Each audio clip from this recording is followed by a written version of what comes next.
We're going to think through, we're talking about in the youth message this morning. I am a missionary of Jesus Christ disguised as a... I am a missionary of Jesus Christ disguised as a farmer.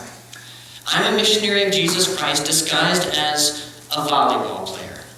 I am a missionary of Jesus Christ disguised as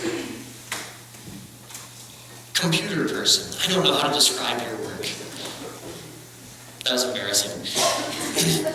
I am a missionary of Jesus Christ disguised as a math teacher, as dancers, as a teacher, as all sorts of things. What I want us to think about is how we are really called to be a missionary.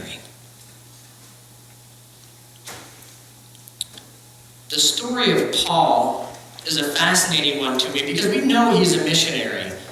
But man, in this story, he doesn't look like one. He looks like a prisoner. Because he is. Remember, he's on his way. They left Jerusalem, Caesarea, and they're making their way, and they crash way out at Malta. Dragged on shore, guarded by Roman soldiers. I do not think missionary. I think other labels. What we're going to see is that Paul does a number of things that make it clear that he is a missionary despite what his role looks like. Here's three things. Number one, this is Paul's first disguise. Do you get it? It's a wood splitter. What was Paul doing in the story? Gathering wood. He probably didn't have a hydraulic wood splitter, I know, but Home Depot doesn't sell a lot of wood gathering tools. So Paul is gathering wood, a mundane job, a job that is not exciting at all. People need to be warmed, people need to be dried. He's simply gathering wood. A missionary role of meeting simple needs. A missionary role of just doing what needs to get done. Second, Snake. The snake. Yeah. Paul got bit on the hand as he's throwing wood in the fire. At first, it's got to hurt. Especially if you're thinking I might die. That probably was carrying a little bit of weight. But also public embarrassment. Paul is there. You know, he's a Christian. He's telling other people things. And something really bad happens. And did you notice how the culture of the day shows through? They're like, whoa. He was rescued from the shipwreck. We've read stories about this. There's Greek stories about people that shipwreck and then bad things happen to them because justice happens with time. And so they're like, oh, he's a bad guy and he's going to die because he's done something bad. And so they're already saying, oh, he's a murderer. Oh, he's done bad things. We can see it in his eye. He's publicly humiliated. But he just keeps going. The missionary makes it so despite bad things happening to him, he doesn't quit. He doesn't make excuses. He just keeps on going.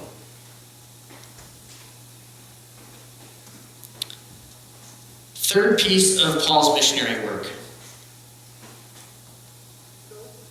Goat. Yeah. Here's where the goat fits in.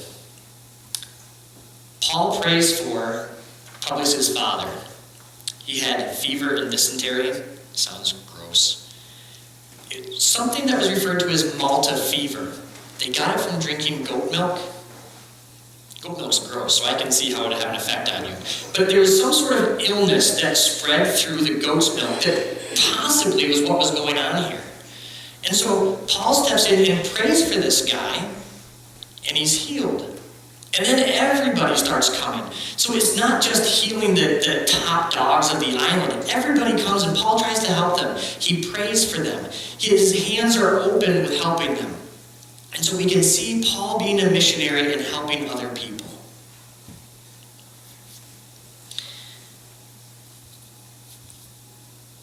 Now, we have a little background. Now we're going to apply this to us, because I've maintained that you and I are called to be missionaries, regardless of what we are disguised as. Our wood splitter. To serve as a missionary, that means everything we do is for the honor and praise of God. Whether that's splitting wood, whether that's cleaning the house, whether that's doing our job, whether that's doing homework, whether that is washing our vehicle, no matter what it is that we do, it should be done to the praise and glory of God. You know, sometimes we write things off of, well, I'm going to get this done so I can do some real ministry this week. You know, I'm going to get this done so I can really do something for God. We do everything for God. And it's interesting that this story includes the piece about Paul gathering the wood to remind us that everything that we do can be done for God.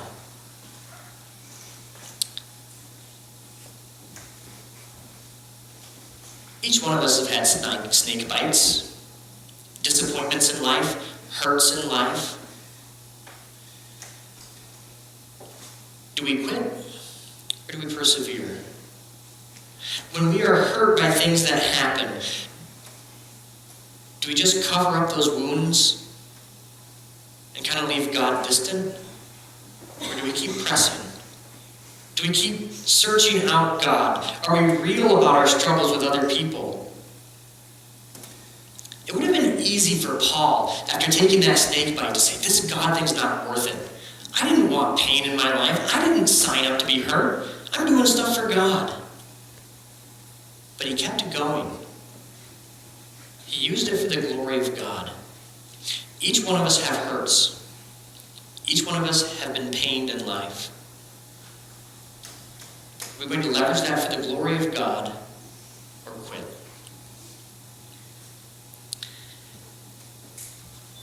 And each one of us have go opportunities. Do we pray for other people passionately? Do we pray for people that live down the street? Do we pray for people in our families? Do we pray for our leaders? Do we pray for people with earnestness? That's the picture I have of Paul here. Was his missionary role was praying for other people with passion. Do we have that passion and concern for other people in which we pray for them with earnestness?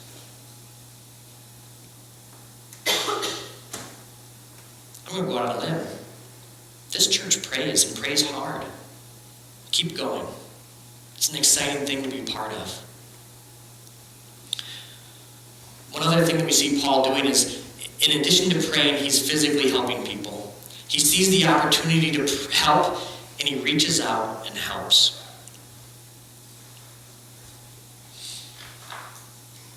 Okay.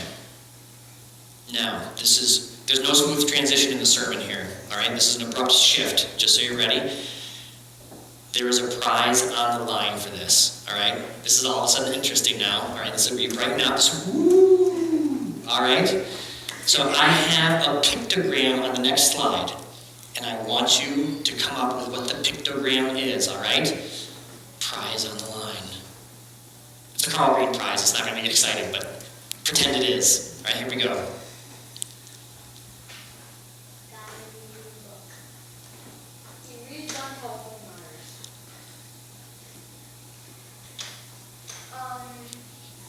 He gets books from her. He spreads books.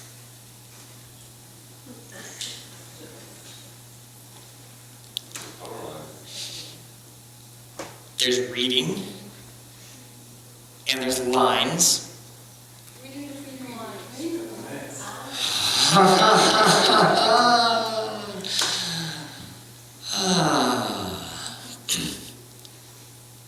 Did you get that?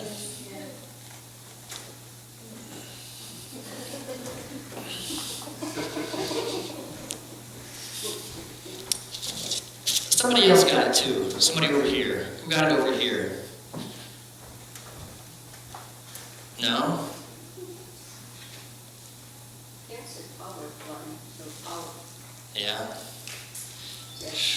All right, I don't know. Nobody's fessing up to be really excited that they did it. So here, this is the exciting prize. Oh, a water bottle with the fancy SDB symbol on it. Next time, be a little quicker. There's something else inside this box. Let's read between the lines. I talked about how Paul is living out this missionary thing. He's living like a missionary. But he said something too. Quite often kind of glaze over that part. I like the part about, he was going about his everyday life. That's good, I can do that. And he was doing things for other people. I like to do things for other people. That's good. But then we read between the lines and we see that Paul is telling the story of Jesus Christ. That's a little more awkward. That's a little harder. But that's a part of the story that we can't forget.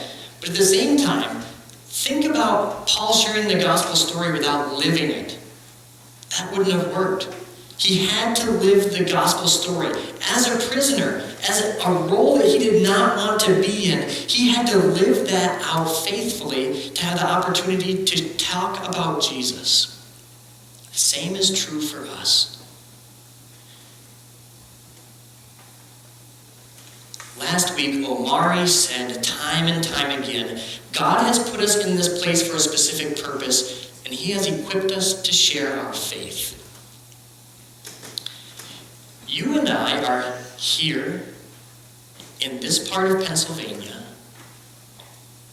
in the particular role that we have, particular role that you have, for a purpose. That's an amazing thing to think about. If we step back and think about that for a minute, is that God has placed you in a particular place for a particular purpose.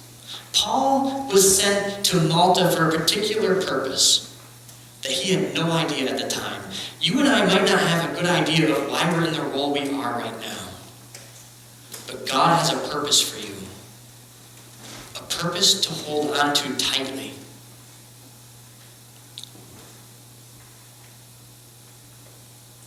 A purpose that he's faithful in helping us in. Of living out the gospel message and sharing it. It's interesting to think about that God uses us to change the world. It's a pretty exciting job to have.